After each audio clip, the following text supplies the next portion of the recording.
Long ago, there lived a cruel and arrogant king. His rule was harsh. He seized what he wanted and cared little for the poor. One day, he saw a poor man's donkey grazing by the road. Without shame, he ordered his men to take it. The man could not resist the king's soldiers, and his donkey was taken away. The king's stables were filled with many donkeys like it, thin, overworked, and starving. They carried heavy loads, were never fed well, and soon died under the burden.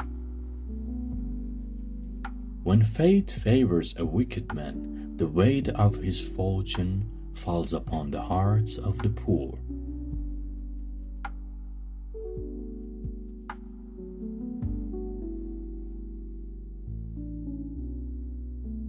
Some time later, the king rode out on a hunting expedition. He was cruel not only in rule but in sport.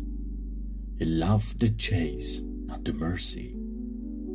He rode fast after a deer, but in his pride he lost his men and his way. As night fell, he found himself alone, tired and hungry, wandering until he reached a small village. There, an old man lived, a wise villager known for his honesty and insight. He had seen many kings rise and fall in his lifetime. That night, as the king rested nearby, unrecognized by the villagers, the old man spoke to his son. "My son, do not take your donkey to the city tomorrow. The king is a man of injustice and misfortune. I can see the coffin that will soon replace his throne. He obeys no conscience, only the voice of his own cruelty. His rule has brought no peace to this land, and no man will ever call his days blessed." But son replied, "Father, the road is long and rough. I must take my donkey. I cannot walk all that way. Tell me another way, for you are wiser than I." The old man thought and said, "If you will listen to me, strike your donkey a few times. Wound it slightly so that no one finds it useful. This is the only way to save it from the king's greed. Remember the story of al-Khidr. He once broke a poor man's boat so that a tyrant would not seize it. People thought him wicked at first, but in the end his wisdom was revealed." Then the father turned his face toward the heavens and prayed, "Lord of justice, grant me life long enough to see this tyrant's fall.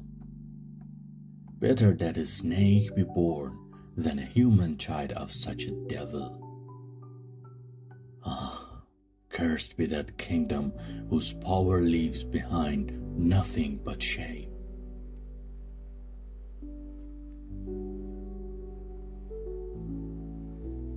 The king, who had been nearby all along, heard every word but remained silent.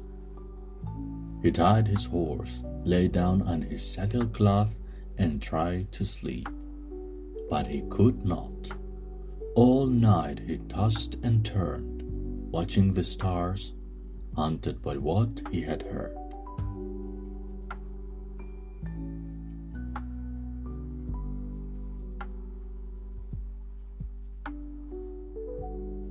At dawn, when the birds sang, he forgot his fears for a moment and rose again as if nothing had happened. The soldiers who had searched all night found him at sunrise. They ran to him, bowed to the ground, and surrounded him with cries of relief. One of his closest companions, who served him both day and night, asked, "My king, where did you spend the night? We searched everywhere, sleepless and worried." The king said nothing of his encounter. He only whispered quietly to his companion, "No one brought me even a bird for the hunt last night. Yet the words of one poor man struck me harder than any arrow."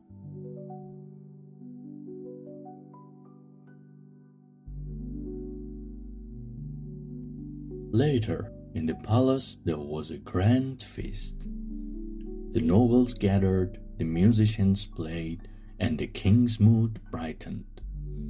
But suddenly, the memory of the old villager came back to him, the man who had cursed him.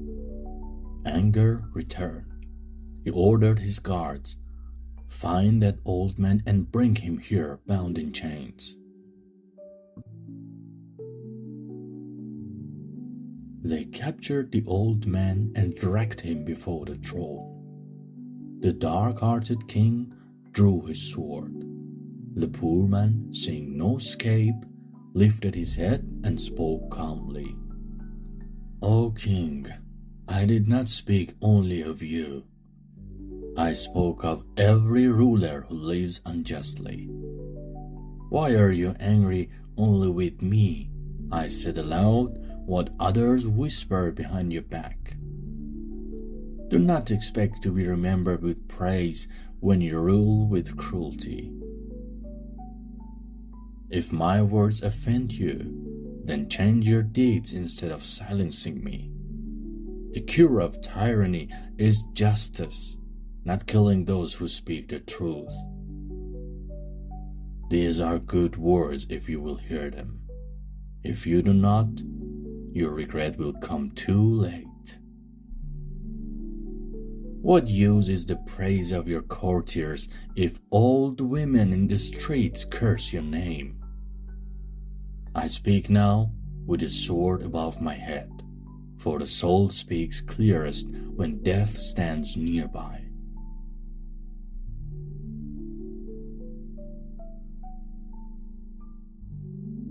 The king, struck by the old man's courage and truth, came to his senses. His pride melted, and a voice, gentle and unseen, whispered to his heart, "Spare this man. Among the 1,000 you have wronged, let this one live." The king bowed his head ashamed. Then, lifting his sleeve as a sign of mercy, he untied the old man's chains with his own hands, embraced him and kissed his forehead. He said, "You have spoken truth. From this day you shall be honored." And he appointed the old man to a place of dignity and command. From that day forward, the king's fortune changed. Peace returned to his heart, and justice entered his rule. The story spread through the land that blessing follows the just, and curse follows the cruel.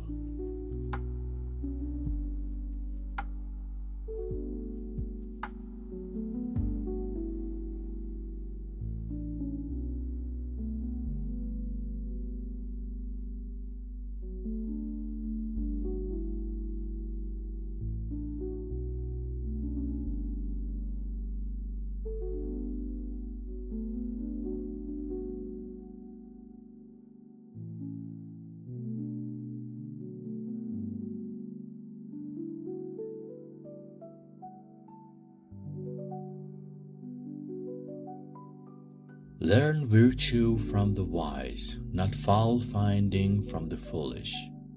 Listen to the truth even from an enemy, for a friend sees only your best side. To give sugar to the sick brings no cure. The bitter medicine, though harsh, heals the pain. Stern word from the wise does more good than a sweet lie from flatterers. The wise need only a single sign. The foolish would not learn even from 100 tales.